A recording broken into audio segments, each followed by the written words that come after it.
All right, guys, just getting this set up. One more moment.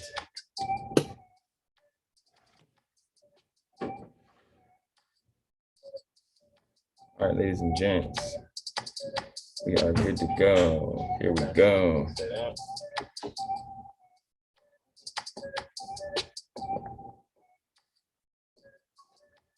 All right, guys.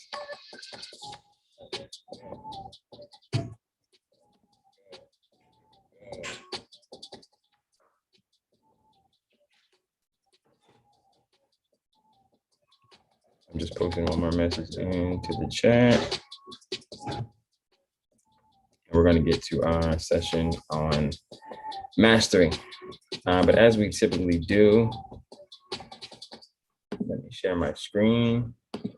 So we're going to get right to our poem of choice.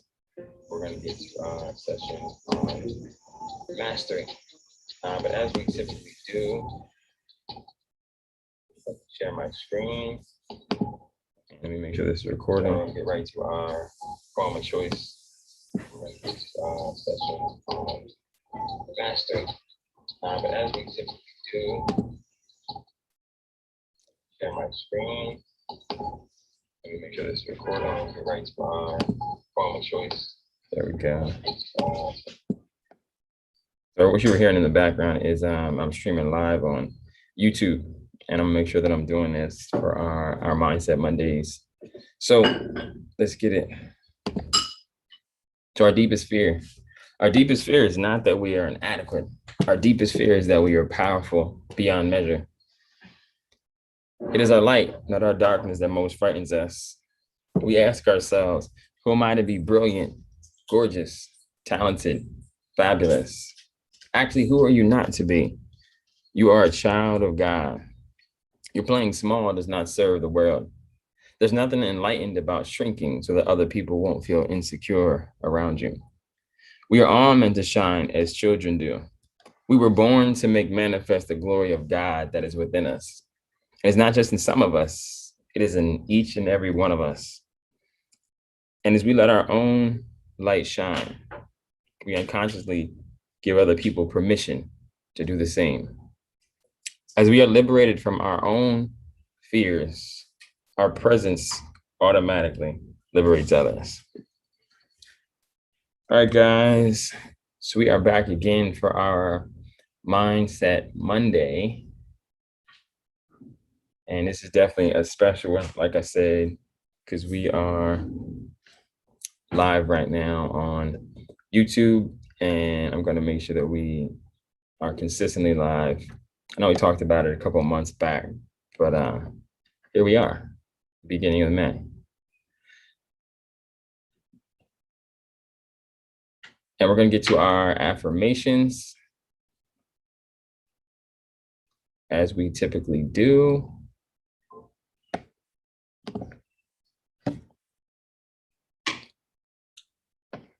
All right, let's get these guys.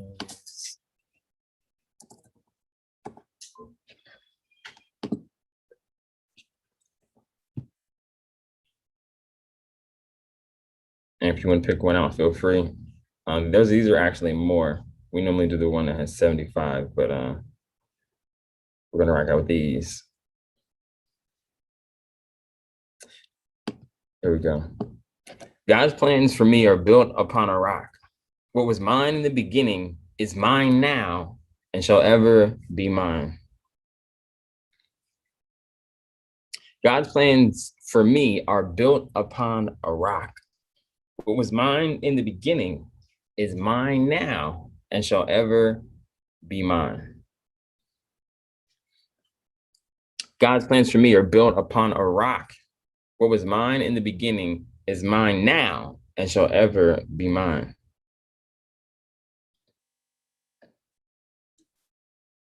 There we go, second one.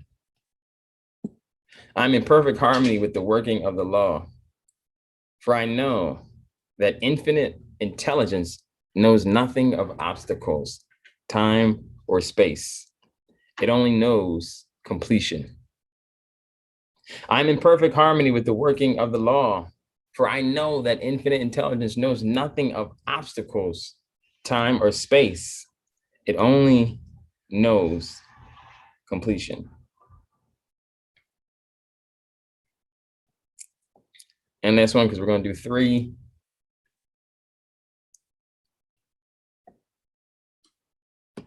I know I say this all the time, but I do feel like this one is my favorite. I got a lot of favorites. It's hard to choose. I do not limit God by seeing limitation in myself. With God and myself, all things are possible.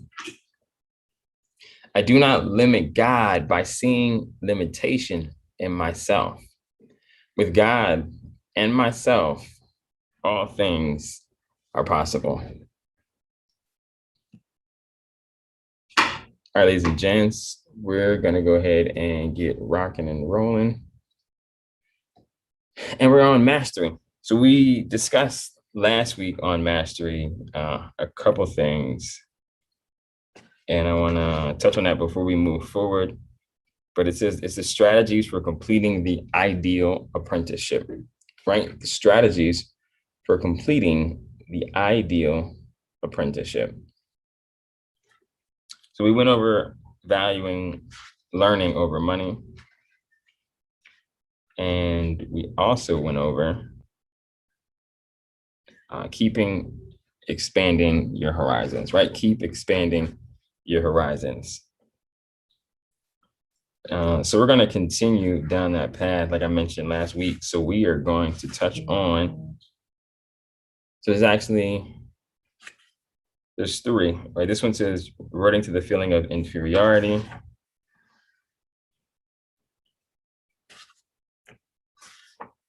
Now this one, I like this. I like this story a lot. So let me get right into it.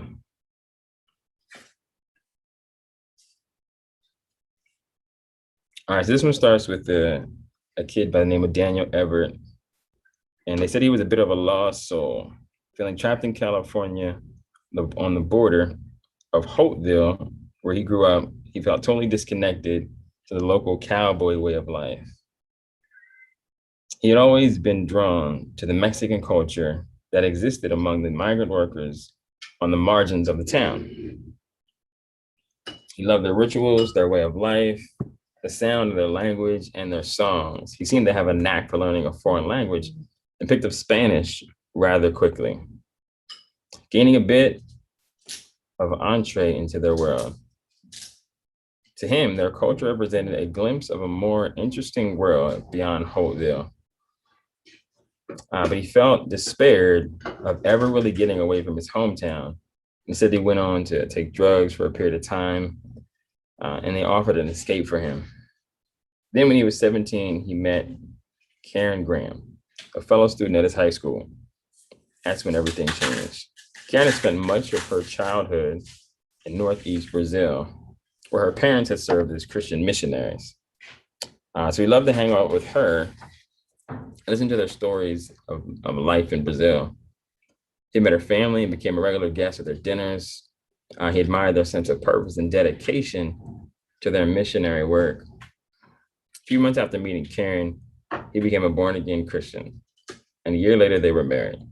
Their goal was to start a family and become missionaries themselves. He ended up going to a Bible college, Institute of Chicago, with a foreign degree in missionaries. And in 1976, he and his wife enrolled in the Summer Institute of Linguistics, an organization that instructs future missionaries in the necessary linguistic skills to translate the Bible to indigenous people and spread the gospel. So this took them, and this is where we get to the story that I appreciate.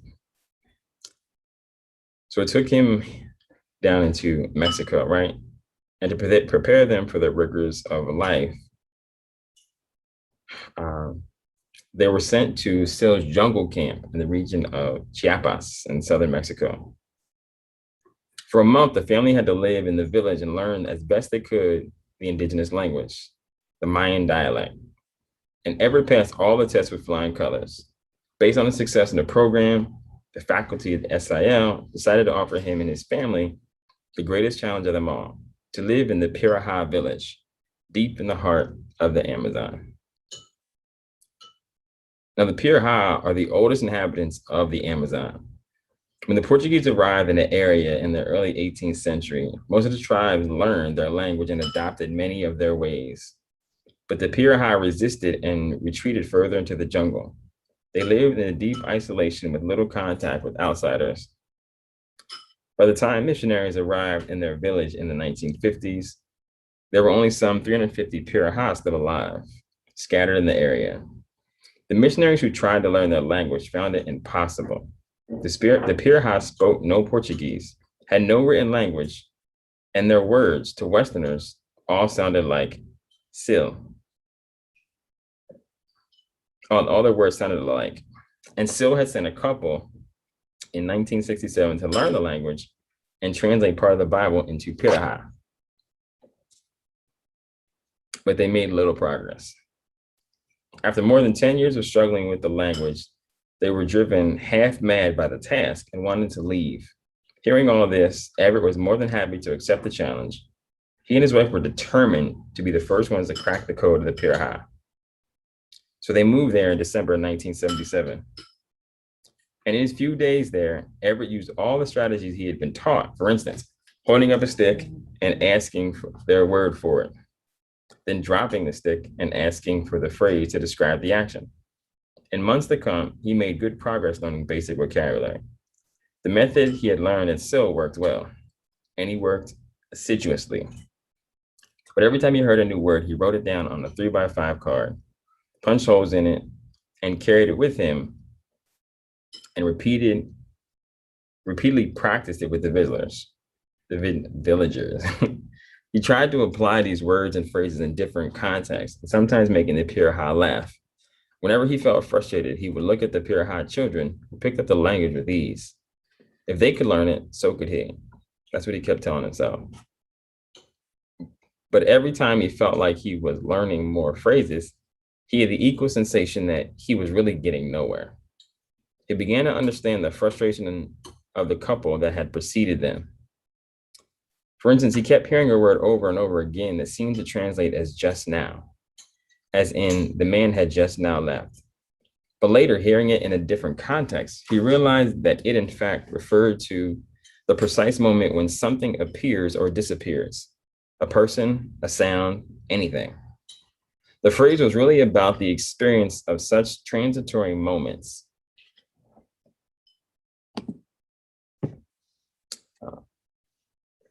The phrase was really about the experience of such transitory moments. And he decided, which seemed to resonate a lot with the Piraha just now, did not begin to cover the rich meaning of it. This started to happen all with all kinds of words he thought he had understood. He also began to discover that things were missing in their language that went against all of the linguistic theories that had been taught. They had no words for numbers, no concept of right and left, no simple words that designated colors. What could this mean? Then one day, after more than a year living there, he decided to accompany the Piraha men deep into the jungle. And this is where we're gonna sit on this part for a minute. But he decided to follow the Piraha men deep into the jungle. And to his surprise, he discovered a whole other side to their experience and language. They acted and spoke differently. They employed a different form of communication, talking to one another in elaborate whistles that clearly replaced spoken language, making them stealthier in their hunting forays. Their ability to navigate this dangerous environment was impressive. Suddenly, something became clear to Everett. His decision to confine himself to the village and simply to learn their language was the source of his problem. Their language could not be separated from their method of hunting, their culture, their daily habits. He had unconsciously internalized a sense of superiority to these people and their way of life, living among them like a scientist studying ants. His inability to pierce the secret of their language, however, revealed the inadequacies of his method. If he wanted to learn Piraha, as the children did, he would have to become like a child, dependent on these people for survival. participating in their daily activities, entering their social circles, feeling in fact inferior and in need of their support. Losing any sense of superiority would later lead to a personal crisis in which he would lose faith in his role as a missionary and leave the church for good. So he began to enact a strategy on all levels, entering a realm of their lives that had been hidden to him. Soon all kinds of ideas about their strange language came to him. The linguistic oddities of the Piraha reflected the unique culture, and they had evolved from living in isolation for so long. Participating in their lives as if he was one of their children, the language came alive from within and began to make the kind of progress in Piraha that had eluded everyone else before him.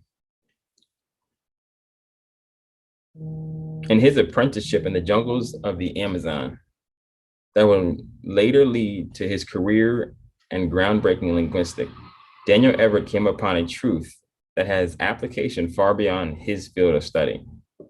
What prevents people from learning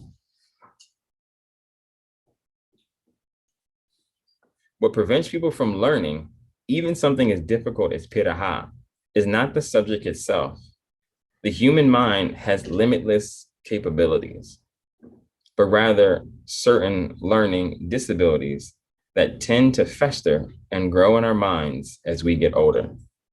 These include a sense of smugness and superiority when we encounter something alien to our ways, as well as rigid ideas about what is real or true, often indoctrinated in us by schooling or family.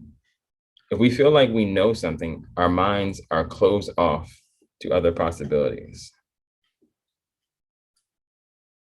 All right, I'm gonna read that again. If we feel like we know something, our minds are closed off to other possibilities. We see reflections of the truth we have already assumed. Such feelings of superiority are often unconscious and stem from a fear of what is different or unknown. We are rarely aware of this and often imagine ourselves to be paragons of impartiality. Children are generally free of these handicaps. They are dependent upon adults for their survival and naturally feel inferior. This sense of inferiority gives them a hunger to learn. Through learning, they can bridge a gap and not feel so helpless. Their minds are completely open. They pay greater attention. I'll read that again, right? Children are generally free of these handicaps. They are dependent upon adults for their survival and naturally feel inferior. This sense of inferiority gives them a greater hunger to learn. Through learning, they can bridge the gap and not feel so helpless. Their minds are completely open. They pay greater attention. This is why children can learn so quickly and so deeply. Unlike other animals, we humans retain what is known as neoteny, mental and physical traits of immaturity, well into our adult years. We have the remarkable capability of returning to a childlike spirit, especially in moments where we must learn something. Well into our 50s and beyond, we can return to that sense of wonder and curiosity, reviving our youth and apprenticeship. Understand, when you enter a new environment, your task is to learn and absorb as much as possible. For that purpose, you must try to revert to a childlike feeling of inferiority. The feeling that others know much more than you and that you are dependent upon them to learn and safely navigate your apprenticeship. Drop all your preconceptions about an environment or field, any lingering feelings of smugness. If you have no fears, you interact with people and participate in the culture as deeply as possible. You are full of curiosity. Assuming the sensation of inferiority, your mind will open up and you will have a hunger to learn. This position is, of course, only temporary. You are reverting to a feeling of dependence so that within 5 to 10 years, you can learn enough to finally declare your independence and enter full adulthood. Right. So when you think about what it is that we're doing, the time frame is different, right? It's not 5 to 10 years. I mean, it could be 6 months, it could be a year, right? It could be a year to 2 years, right? That really depends on the person. That really depends on how deeply ingrained we become in this process. All right, and I'm gonna put this here so you guys can see it as well.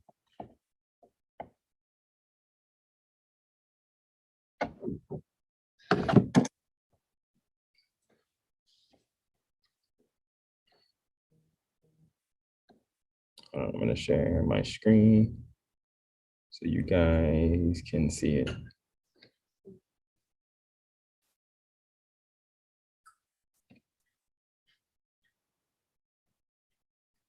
All right, here we go. So this is part of the passage that I was just reading, right? I wanted you guys to be able to see it. So, right, when it comes to what it is that we're doing, right? When it comes to trading, when it comes to building this business, this is just like the journey that he took when he went into the village of the Piraha, right? You entering into this space of trading, this space of investing, this space of um, home-based business, and building, right? Learning how to work with other people, learning how to be interdependent. And he said, let me see, I don't know if you guys can see it in this one. Okay, it's towards the top where it says in his apprenticeship in the jungles. I'm gonna go down a little bit. But it says that what prevents people from learning, even something as difficult as trading, right? As investing, as learning how to build a relationship marketing business, what prevents them from learning is not the subject itself, because like it says, our human mind has limitless capabilities, but rather certain learning disabilities that tend to fester in our minds as we get older. You ever heard the phrase, right, that it's hard to teach an old dog new tricks? Old people are stubborn, right? You've heard those things, but this is things that form in our mind, right? Because we already know, and if we already know, then we can't be taught, and that's one of the challenges, right? When it comes to learning this skill set, right? Because this skill set is real. The skill set is amazing, and there's nothing that you won't be able to do. Um, there's nowhere you won't be able to go once you learn the skill set, once you understand it, once you apply it. But we have to get past, like it says, that sense of smugness, right? That sense of superiority, because we've already had success in certain areas. There's an audio, right, that everyone listening, I want you guys to listen into. It's called Trading in the Zone by Mark Douglas. And he talks about these things. He talks about the psychology of trading. He talks about the things that experiences we've gone through as a child and as you grow up and you get to a certain level of expertise in your career, right? You get to a certain level of expertise in your field, and nobody can tell you anything. It's like you already know. And that's the smugness, right? That's the smugness they're talking about. That's why this guy here, Everett, couldn't learn the language of the Piraha. He couldn't learn it because of that sense of smugness, because he felt like he knew.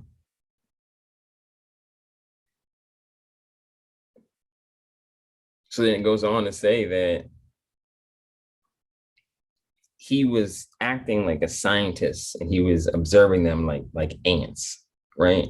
Like you're not going to engage the same way from that perspective because you're very objective versus subjective, right? You're detached from it instead of being emotionally attached to it, right? Like you want to be attached to it because that's how you're going to get the most out of it. Like in a relationship, right? You can't be detached in a relationship and expect to get the most out of it.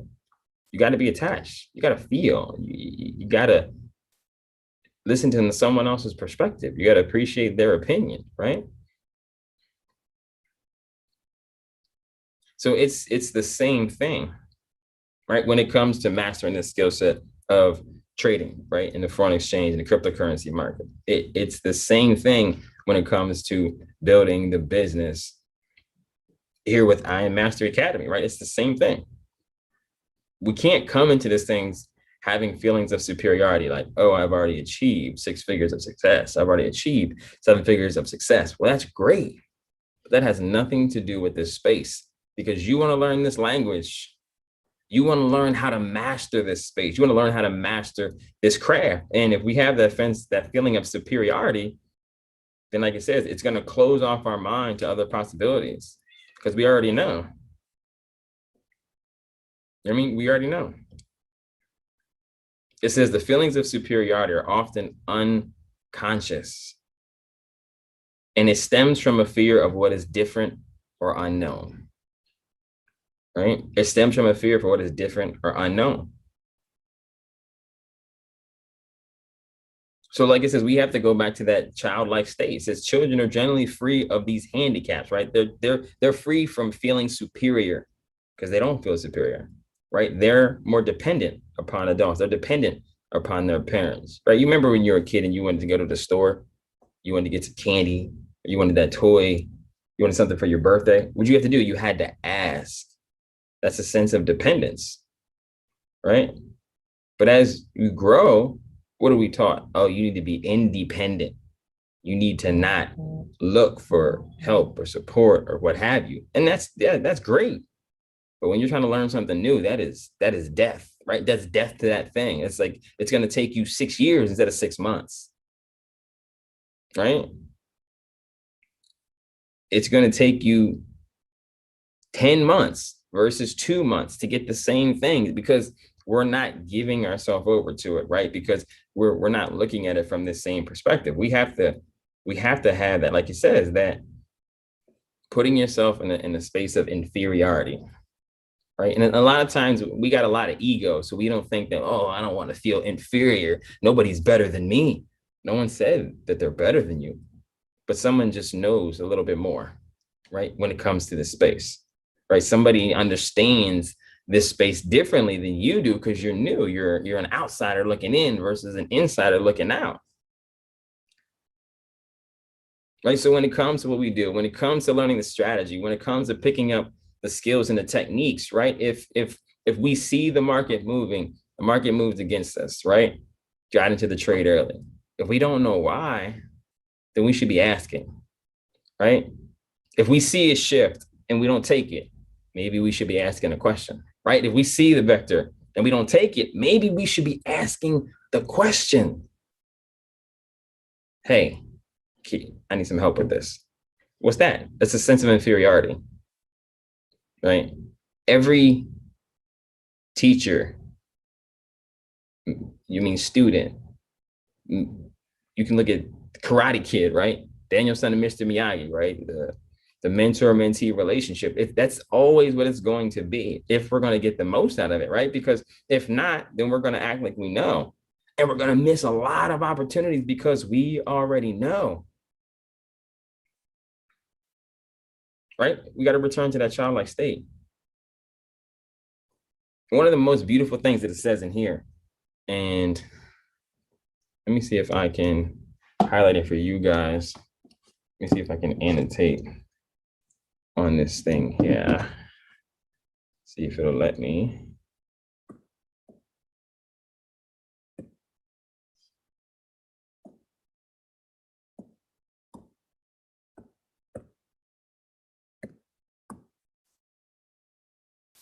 Nope. I gotta figure out how to annotate on this thing. I'm gonna figure it out. But so it's, you see where it's highlighted right there in the middle, right? It says children are generally free of these handicaps. You go down to the next blue section that's highlighted. It says their minds are completely open. So you go up. Matter of fact, where it says children, I'm gonna read it. Children are generally free of these handicaps. They are dependent upon adults for their survival and naturally feel inferior. So the sentence after that, right? It says this sense of inferiority gives them hunger to learn, right? And that's the beauty of it. That's the beauty of it right there, right? It says this sense of inferiority gives them hunger to learn. So we got to ask ourselves, right? Are you hungry to learn? Are you hungry to learn at this moment? Because if we're not, maybe that's a clue that we have not adopted that childlike state, right? We haven't adopted that sense of inferiority. We haven't adopted that sense of, you know what? I really want to learn from this person. I really want to learn this skill set. I really want to learn how to do this. I really want to become great at this because this is going to open up more opportunities in my life, right? It doesn't have to be, I want to trade for the next 10 years. It could be, hey, you want to trade for 2, 3, 5 years, whatever. Or you want to, maybe you do want to trade for the rest of your life, right? Because if you can, hey, you know what? I can knock out $500 in a day. I can knock out $1,000 in a day. And that's going to allow me to put it towards something else that I'm passionate about. Then why not? Right? If I can learn how to build a residual income, right? $1,000, $2,000, $5,000 a month, $10,000, $25,000, $50,000 a month, right? $100,000 a month, $250,000 a month, right? Because this is our compensation plan, right? $500,000 a month, $750,000 a month, right? And beyond.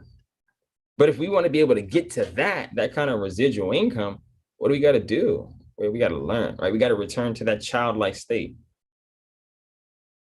It doesn't mean that someone is better, right? It means that you have a strong desire to learn, right? I've had teachers, I've had mentors in martial arts, I had it in business, I had it in different areas of life. And I was always in that space. I'm just like, man, this person just, they know, they got it. They, you know what I mean? They know what it is. And I'm looking to have that. I'm looking to do that. I'm looking to be that. So I had to put myself in a space of inferiority, right? I had to put myself in a space of, I don't know. You know what I mean? Like I had to put myself in a space of, I don't know, because that's the best way to do it. You know what I mean? That's the best way to do it. I didn't know. So I needed someone who knew to share with me, right? I needed someone who knew to give me what it is that they had. Right? It talks about in mastery, right? Absorbing the mentor's power. How do you absorb the mentor's power? Like you got to be humble, right? I can't have a sense of or feeling of superiority and like, oh yeah, I know this. I know everything you're about to tell me. Great. So you know what that causes them? It causes them to shut down. It causes them to be quiet. Right? We got to have a certain level of receptivity, right? We gotta be able to sit back and just receive, ask a question, and then receive the answer, right? Just like children, right? We're in that childlike state, and we constantly want to be in that space, right? So I'm gonna move forward. So it goes on to say that through learning, they can bridge the gap and not feel so helpless, right? So that solved the issue right there that most of us would have, right? When it says, I'm gonna read it again, right? And your heart may drop a little bit, right? They're dependent upon adults or other successful traders or successful people building the business naturally for their survival, right? And naturally feel inferior. This gives them, or this sense of inferiority gives them a hunger to learn, right? But then it shows you how to overcome that sense of inferiority, right? You still have the hunger, you just don't feel helpless, right? Though through learning, they can bridge the gap and not feel so helpless, right? Then you get to the next section down there, the blue, it says their minds are completely open, right? Like I know you probably heard it before, the mind's like a parachute. It works best when it's open, right? If it's not open, then it's not going to work that well, right? But it works best when it's open. So their minds are completely open. And that's where we want to be to get the most and to learn and to progress in this space, right? Their minds are completely open and they pay greater attention, right? They pay greater attention. One thing I've learned in life, man, is that that's the only thing we get paid for is our attention. So we get paid for. When we go to work, we listen, We do what we're supposed to do. We get rewarded for it. Wait, we get paid for our attention. The more attention you pay on your job, typically the more money you get paid. They want to advance you. They're like, man, this person is amazing. They pay so much attention to the details. You get paid for attention, right? That's all we get paid for, especially in this space, right? When it comes to the market, when it comes to investing, we get paid to pay attention. Truly. Same thing when it comes to business, right? We got to pay attention to other people we're working with, right? We got to be able to pay attention to their feelings. We got to be able to pay attention to what they're saying, right? Because a lot of times people are talking to us through their actions. They're really talking to us through their words, but more so through their actions. And we still have to be able to hear what it is they're saying, right? But if we're not paying attention, because we have a sense of superiority, then we're going to miss out, right? We're going to miss out on things that are meant for us, right? We're going to miss out on things that are geared for us, and we don't want to do that, right? We definitely don't want to do that. So I'm gonna go on a little bit more, and then we're gonna wrap it up. But it says this is why children can learn so quickly and so deeply, so quickly and so deeply. So if you're wanting to learn this skill set, I want to learn as fast. Well, then go to the childlike state, right? Revert to a sense of inferiority. This is mastery, right? This is just, it's what it's saying, right? This is mastery. It's telling us, right? If you look at all the masters throughout life, this is what they did. Any top athlete, any top singer, entertainer, these are the things they did. They had people who taught them. They had people to hold their hand, to guide them through the process so they can get there quicker than they would on their own.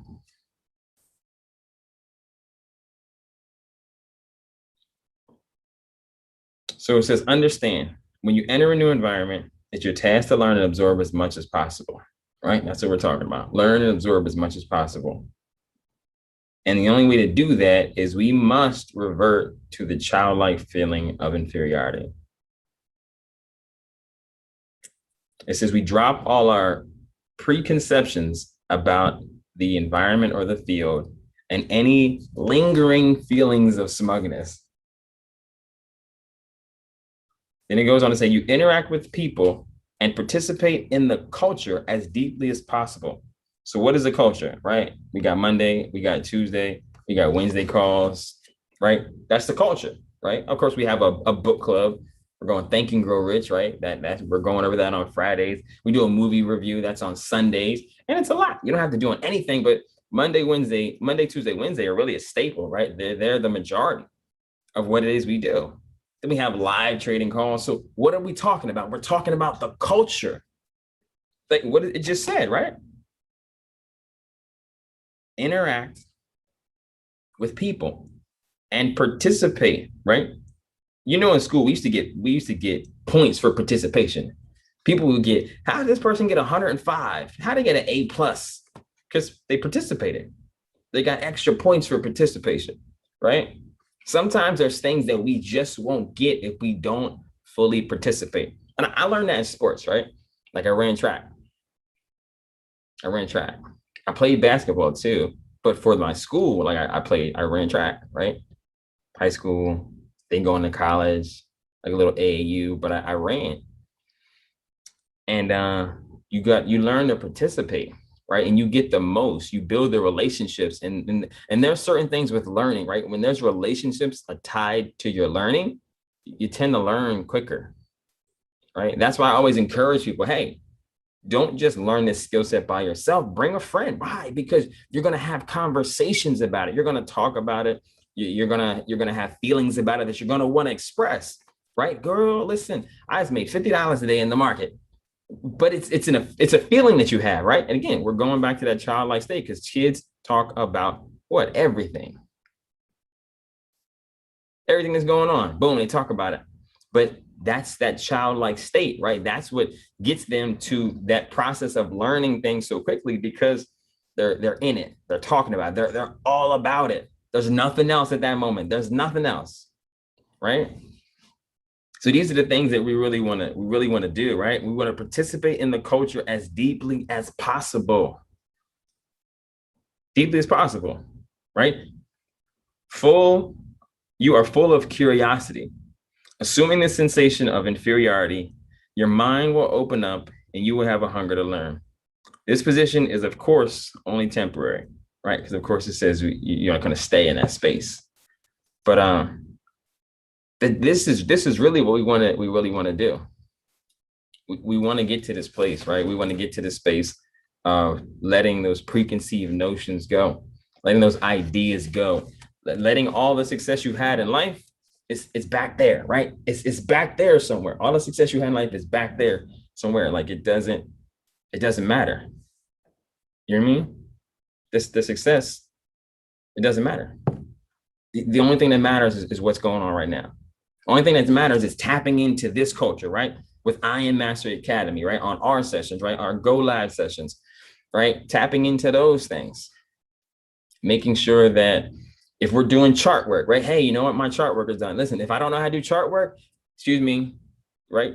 Kids in class, right? They like, listen, I don't know how to do that. And then they have no qualms, right? With saying, hey, I don't know how to do that, right? But we got to get to that place, right? To say, you know what? Feeling of inferiority, I'm fully in there, right? I don't care. I need to know, how do I do this? Because this is going to get me there. It's going to get me to where I'm desiring to go, right? It's going to get me to knock out my 30-day goal. It's going to get me to knock out my 90-day goal in 60 days, right? It's going to get me to my 12-month goal, either on time or early. Why? Because we're fully embracing this thing, right? This feeling of inferiority. And hopefully it gives us a different perspective now, right? Because before it was like, oh, listen, I don't want to feel inferior. Like, oh no, no one knows better than I do. That doesn't matter. Not here. Not if you want to succeed. What should I do? Hey, text. Oh, what should I do today, Coach? What should I do today? What's on the agenda today? Oh yeah, when we call you, all right, cool. What do you need me to do? Because that is that childlike state, right? That's what they're talking about. So that is it, ladies and gents. I was gonna hit on something else, but it's taking us at 8:45, 8:47 right now. So we'll get next week about trusting the process, right? And it's beautiful because it's going right after another, right? Like I said, we're gonna be doing this for a while, but clearly that was just like one section. So we're clearly gonna be doing this mastery all through it into the summer, probably all through the summer. But yeah, but that's it, guys. We want to get to that childlike state. We want to get to that feeling of inferiority. We want to get to the place where we are learning as much as possible and we're absorbing as much from our environment as possible so we can get to those levels of success. But much love to you guys. Appreciate you guys for being here. You already know you could have been anywhere else in the world. You already know, but you're here with us. Absolutely. That's right. Much love to you guys. Appreciate you guys. Definitely make sure you guys get this recording. But you guys have a great night. God bless. I will see you on our London session, or I will see you tomorrow for our Takeover Tuesday. Same bad time, same bad channel. All right, guys. Have a good night.